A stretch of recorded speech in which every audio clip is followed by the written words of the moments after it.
What's going on, everybody? This is Rich from Gaming on a Budget, the channel that reviews free or cheap games and Game Pass games on Xbox Game Pass with the hopes of recommending you some dope shit. So I know I've been away for a while. I haven't done a review other than Rec Room in a long time, and it's just because Rec Room videos, quite honestly, are easier to do. They're a lot faster to upload, so I've been doing a lot of those, but I haven't forgot about the core of this channel, which is reviewing games and now Game Pass games. So I'm back and I'm hoping to do videos more frequently, so sorry for the hiatus, but yeah, here I am.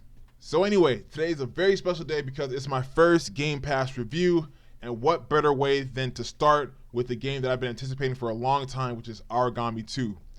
So if you saw my review on the first game, you know that I'm basically obsessed, and I just love the first game. The first game was just like fantastic. It's actually one of the only games in my review list that's gotten a 10 out of 10 in my personal opinion. It's just a great game. And when I found out about this, I was most definitely putting this on the list. And what, better news than finding out it would be on Game Pass.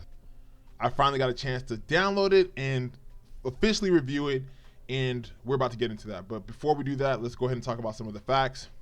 The genre of the game is an action-adventure game based on stealth, up to a 3-player co-op, developed and published by Lynx Works. Release date back in September 2021, last year. Created on the Unity engine. Platforms you can play this on include Windows, Nintendo Switch, PS4, PS5, Xbox One, the Xbox Series X and S. And is it cross-platform compatible? The most important question on this channel, yes it is. So let's go ahead and talk about the story of the game. So the story of Aragami 2 takes place about a century after the first game. For newbies of the series, you do not need any information from the first game to play this one, so that's pretty cool. So the game talks about a group of people called the Aragami who are suffering from the curse of shadow essence. This curse slowly takes away their memories and overall humanity. On top of that, the Aragami are being oppressed by the Akatsuchi Empire. You play as an Aragami ninja, presumably the same one from the first game, who has some control of the shadow essence. As one of the only Aragami with this power, it's up to you to defend against the Akatsuchi Empire, find a cure for shadow essence, and freeing your people before the shadow essence takes control forever. So the game starts you, the main character, entering the Rashomon Valley, where other cursed Aragami are. You meet the leader of the valley who welcomes you and asks for your help to defend his people of the Kakurega village. Again, I'm sorry if I'm butchering these names. To do this, you take on quests from him that involved infiltrating the Akatsuchi Empire and their territories. So if you're familiar with the first game or have seen trailers of this one, then you know Aragami is a warrior that uses shadows and his powers of shadow essence. This is a stealth-based game, so you have to use your powers to get around enemies and clear the objective. Gameplay-wise, there's a lot going on that is different from the first game, and there's definitely some interesting stuff going on, and I just want to talk to you guys about it and let you know what I got into. So the first point, visually, there's been some huge changes to the game compared to its older brother. Aragami 1 had a very specific art style that I really loved and enjoyed a whole lot. Had kind of like a cartoony aesthetic to it that I actually really was into, and I dug that. In Aragami 2, they made the graphics a bit more realistic and added more dimensions to the characters, environment, and the atmosphere overall. The graphics do look nice, I can't lie. A lot more detail in all aspects of the game, including the landscape. You can see this in enemies you play against, as well as just the world in general. The Akatsuchi territories and even the home village of Aragami are great examples of the visual jumps in this game. And overall, visually, there was some leaps that were made.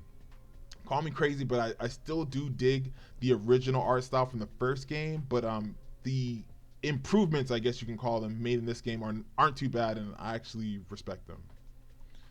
So next point, mechanically, let me just warn you, mechanically there's a whole lot going on in this game, but I'm going to break it down for you guys as best as I can. So let's start off with movement. In the OG Aragami, there was really only a few ways to get around, walking, running, and of course shadow leaping. In Aragami 2, there's more than just that. You can actually jump in this game, unlike the previous one. You can even double jump now, which is pretty cool. You still have the shadow leaping ability, which is essentially teleporting. There's also sprinting. You can also chain together shadow leaps while sprinting. And you can do the same thing with your jumps as well, chaining shadow leaps in between them. You can also peek around corners when crouched and even get around edges while trying to be covert. There's some climbing going on. There's a lot of ways to move in this game. So let's talk about the new battle system in this game. In this game, your character has a health and stamina bar, unlike the original. In the original, one hit from a light sword and you were basically done. That was it. So you had to be mad stealthy and, just really careful about how you picked off your enemies. In this game, you have health and you're actually able to take a couple hits before dying. Your stamina is tied to your shadow essence, so as you use your shadow abilities, you drain your stamina. Also, guarding and protecting against hits from enemies takes away stamina. Took me a while to get used to this, to be honest, but you have to parry to do good in battles. Parry is essentially blocking right when the enemy is about to hit you, and when you do this, this effectively negates their attack back to them and drains their stamina. Once their stamina is drained, you can do a critical attack and finish them. So speaking of attacks, let's get into that. So unlike in the OG game, you have the choice of either knocking out your opponent or killing them with an assassination if you do so without them having attention on you. Basically, if you get them unexpectedly, then you're able to do either one of those two. You can see a little triangle gauge that fills up over the enemy's head that lets you know if they see you. Once it's red, they found you and you have to take them on in combat or you have to dip.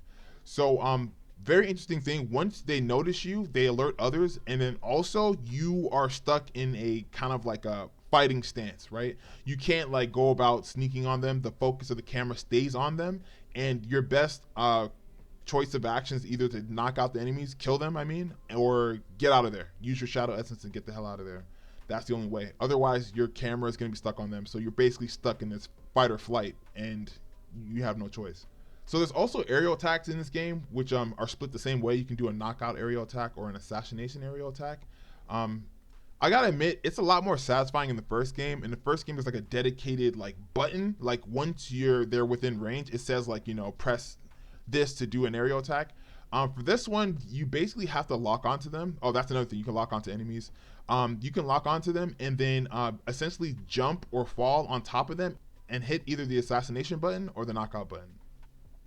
After you knock out or kill an enemy, you can actually pick up their bodies and hide them in the tall grass that they provided all throughout the area.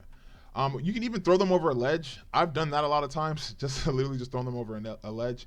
But yeah, obviously this is a great component of stealth. You do not want to leave enemies or slain enemies around for other, hostiles to witness and then, alert everyone else. So you kind of have to consider that in your stealth gameplay if you choose to play that route. Okay, so another thing they added to this game is all the different items you can use. So you can buy weapons like swords, shurikens or ninja stars, smoke bombs, and even amnesia needles, and so much more. You also have other items like health boost you can buy. You are able to forge these in the Aragami town along with armor, air quotes around that. Be warned that crafting weapons such as swords and armor is purely cosmetic. So in other words, you don't get any boosts to your stats for using these weapons. So in my mind, as a gamer, what would be the point of forging weapons unless there's some kind of benefit to it? Like, am I stronger? Am I faster? Can I withhold more damage or withstand more damage? What's the point of just cosmetics? I guess it's cool if you trying to get some style points or whatever, but in my opinion, I found this completely pointless and was annoying. Like I spent gold and thinking that, this better sword is going to be better for me, and it really wasn't. So just keep in mind that everything upgrade wise as far as the weapons and armor is cosmetic and doesn't give you any kind of boost in any way. You're also able to get runes, which basically offer bonuses or debuffs to certain things like your health or defense. All these items are made from blueprints that you can find throughout the map or awarded to you after you do missions. There's also a skill tree for the shadow techniques that you can use throughout the game. You can actually access these in a dojo. As you level up by doing missions, you get skill points that you can apply and unlock skills. You can upgrade certain shadow moves as well. One cool thing is if you regret a certain shadow move that you spent your skills on, you can actually pay gold, which you collect throughout the game by doing missions and finding gold. You can spend gold to get those skill points back, and then you can apply those skill points to whatever skills you would prefer instead. So as far as the skills, you still have some of the OG skills, like being able to, so using the whisper. In the old game, you rung a little bell and that would draw an enemy. In this game, you do like this little shadow whisper, and whoever's nearby that hears it will come investigate. And as you upgrade that, you can actually lock on to the person you want to draw in, as opposed to drawing 2 or 3 people at a time. You can draw in one person particularly, which is quite useful. There's also different abilities like using the Wraith ability, which basically lets you go invis for a couple of seconds. And as you upgrade this, you get other perks like not making a sound while you're invis. So as far as the missions, they kind of alternate between finding an artifact, assassinating a target, gathering supplies, etc.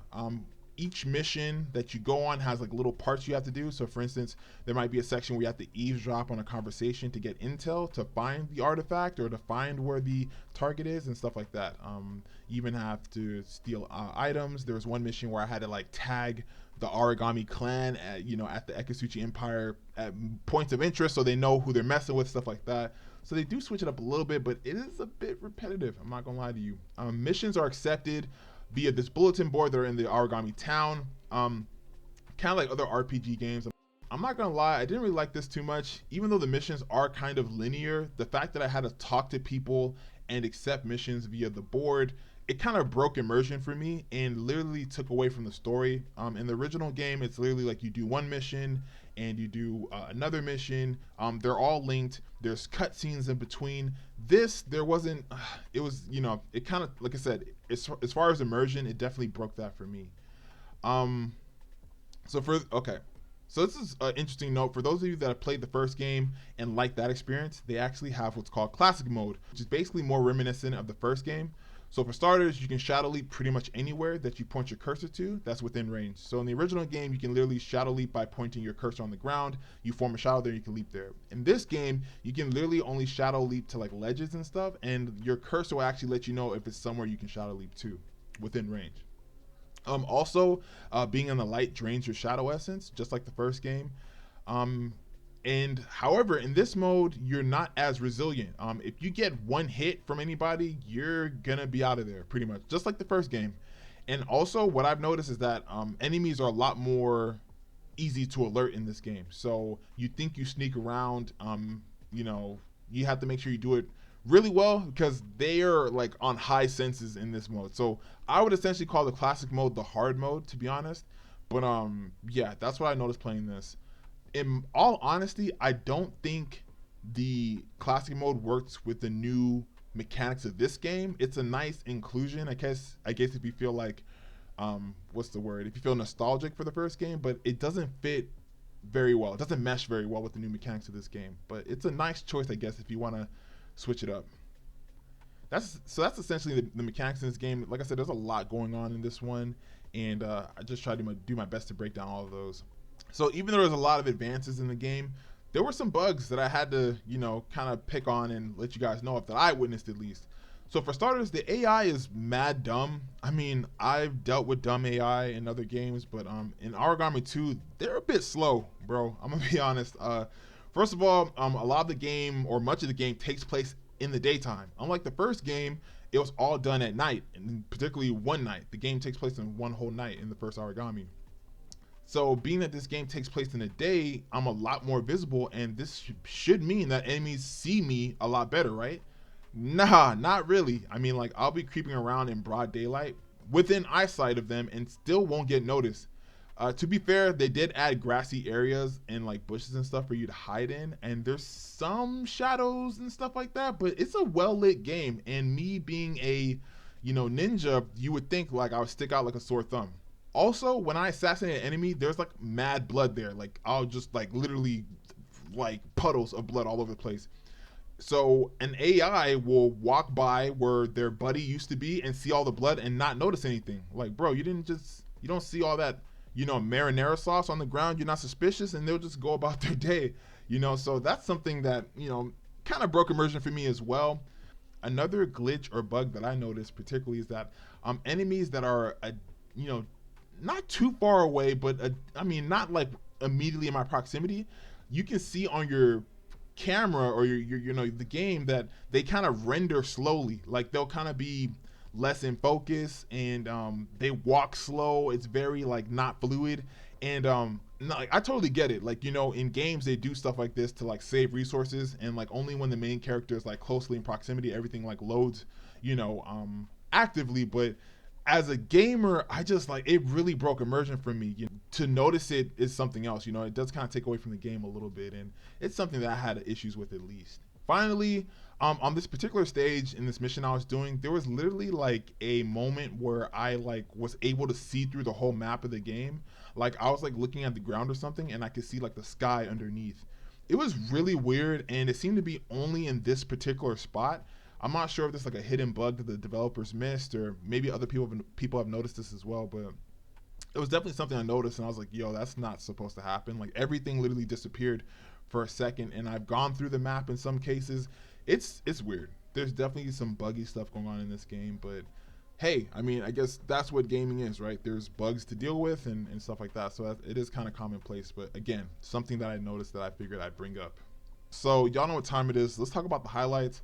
So highlights wise, I would have to say the visuals in the game are pretty good.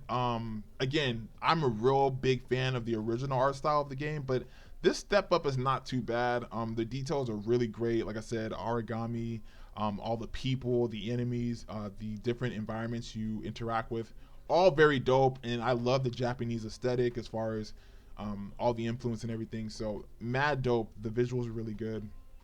I'll say the combat's pretty cool too. I'll be honest, I'm not too much a fan of the combat as more of like the assassinations and knockouts. I really just like assassinating people in this game. Like it's so what's the word? It's just so pleasing to do that in this game. The animations they have for the different assassinations are cool too. Knocking out people is all right, you know, but let's just be honest. Like when we game, like are we gonna knock people out or are we gonna like slit their throats?